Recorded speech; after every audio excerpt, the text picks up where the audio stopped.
Sa aking viewers dyan, mega love shout out. Thank you for watching. Ang tingin tayo dito sa dagat. Bawal naman daw maligo. Ayan, may restaurant dyan sa loob.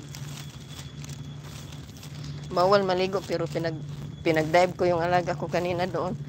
Nagpunta kagad yung security guard. Sabi niya, sinabihan naman kitang bawal. Bakit ka bakit ka pinaligo yung mga alaga mo? Oh, may palaruan pala dito.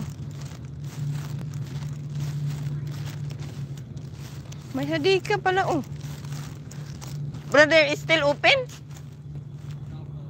Close? Why quickly close? Vitamin C. Oh, vitamin C pala. Hindi pala mag-upo-upo doon. Yan, oh. Mayroon pang plaza pero close na daw.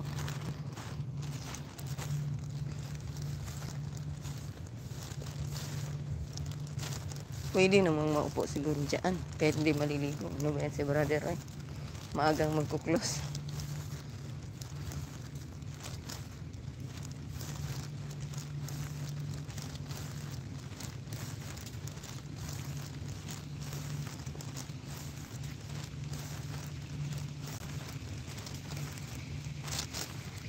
Ayan na.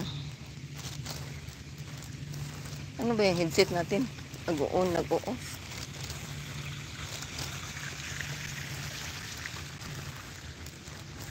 Para sabihin din niya dito close. Ah, mayroon ding balibulan dyan.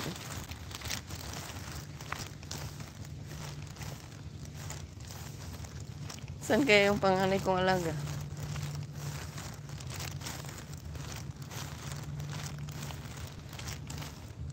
Ito yung dagat ng Abu Dhabi. Kailang close naman na. Hindi na pwede maligo.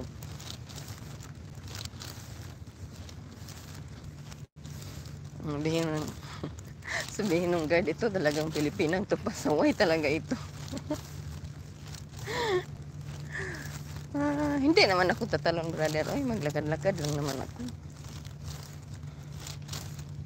Tapos mayroon akong energy drink dito. Ay, hindi pala ito energy drink. Juice. Fresh juice lang pala ito.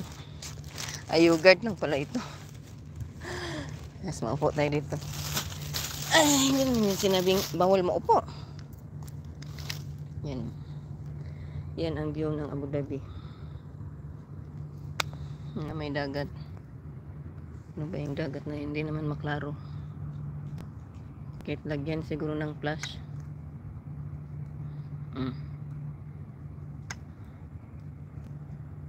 Yan, may niyog. Magkat-kat tayo dyan sa puno. Sitahin pa tayo ng guard. Sabi, pasaway talaga. Hindi naman yan niyog. Ay, ito. Puno to ng niyog. Oh. Parang puno ng niyog. Puno ng dates. Parang puno ng niyog man yan. Niyog-niyogan. Ito, puno ng dates. Yan. Iba yung puno ng dates kasi mayroon siyang ganun. Yung pinutulan ng sanga. Tapos puno ng niyog. Oh, malinis yung puno ng niyog. Hanggang sa doon yan. Oh. Puno ng niyog yan. Ito din puno ng niyog. Buti pa yung niyog. Mabuhay dito sa gilid ng dagat. Ayan din. Niyog ba yan o buli? Wala kasing bunga. Kaya hindi mo malalaman kung niyog ba o buli. Ito na yung ano natin.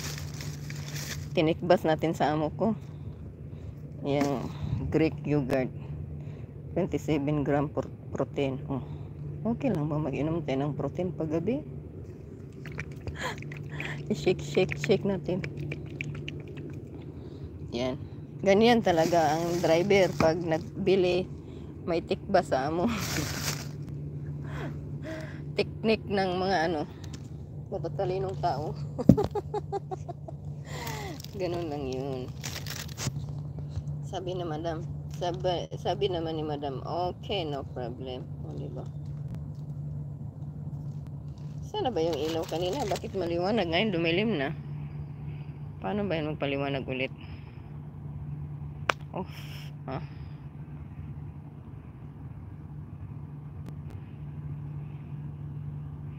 Hindi ko na alam mag-live sa YouTube.